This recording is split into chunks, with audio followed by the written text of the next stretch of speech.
Cette découverte d'un gène spécifique chez le Plasmodium vise bien sûr à mieux comprendre la biologie de ce parasite qui est surprenante puisqu'il est capable de donner la naissance à 7 stades différents, infecter 2 hôtes, passer à travers 3 tissus et vivre à des températures variantes, tout ça avec un nombre très restreint de gènes qui sont à peu près 5300 gènes.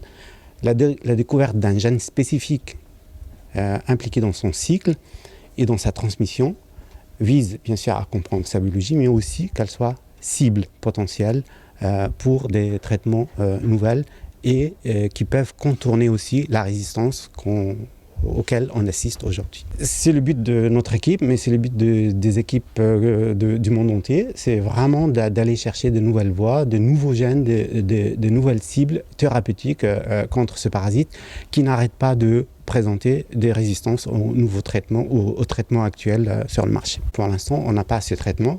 Il faut bien sûr le découvrir et ensuite le tester pour être sûr qu'il n'a pas des effets secondaires. Mais en tout cas, le gène visé est un gène spécifique de Plasmodium. C'est promoteur, c'est ce que je peux dire. D'abord, elle est spécifique du Plasmodium.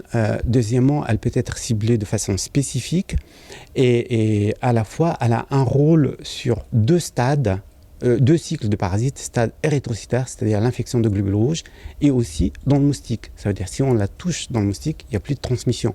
C'est aussi une étape importante dans le contrôle de la transmission de la maladie. À la fois, on peut traiter, mais aussi on peut empêcher la transmission. Ça peut contribuer à la diminution de l'infection de la maladie et aussi à sa transmission par le moustique.